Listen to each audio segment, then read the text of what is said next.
সোমবারে সিইও দপ্তরে গিয়েছিলেন অভিষেক বন্দ্যোপাধ্যায় এবং সিইও দপ্তরের বাইরে থেকে তিনি অভিযোগ তুলেছিলেন যে বহিরাগতদের নাম রাজ্যের ভোটার তালিকাতে ঢোকানোর চেষ্টা চলছে। আর এবার এপিক নম্বর তুলে ধরে কমিশনকে তোপ তৃণমূল কংগ্রেসের।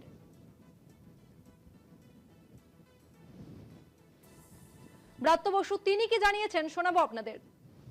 বাইরে থেকে পালে পালে রাজ্য থেকে লোক এনে এখানে আমাদের ভোটার তালিকায় নাম তুলে দাও।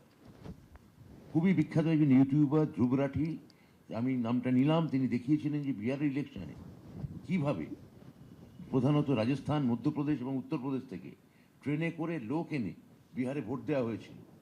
অভিষেক বন্দ্যোপাধ্যায় দেখিয়েছেন যে লোকসভা এবং বিধানসভা নির্বাচন মহারাষ্ট্রে তার জাস্ট 5 মাসে এক্সট্রা 40 লাখ ভোটার যুক্ত করা হয়। দিল্লি ইলেকশনের আগে 5 লাখ ভোটার বাইরে থেকে এনে হঠাৎ নাম তুলে দেওয়া হচ্ছে। একই জিনিস হরিয়ানায় করা হচ্ছে। এবার বাংলাতেও যে সেই একই মডেল ইলেকশন কমিশন নিচ্ছে, আমাদের লজ্জা লাগছে। যে কাজটা আজকে ইলেকশন কমিশনের ধরার কথা সেটা তৃণমূল কংগ্রেস ধরে সাংবাদিক বৈঠকে আপনাদের হাতে তুলে দিচ্ছে। অভব্যতার একটা সীমা আছে।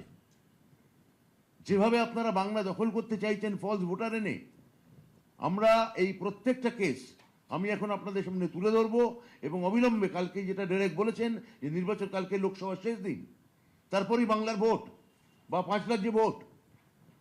সব রাজ্যে যদি আপনারা এই প্যাটার্ন ফলো করেন, গণতন্ত্র বলে, নির্বাচন বলে, আর কিচ্ছু এই দেশে থাকবে না।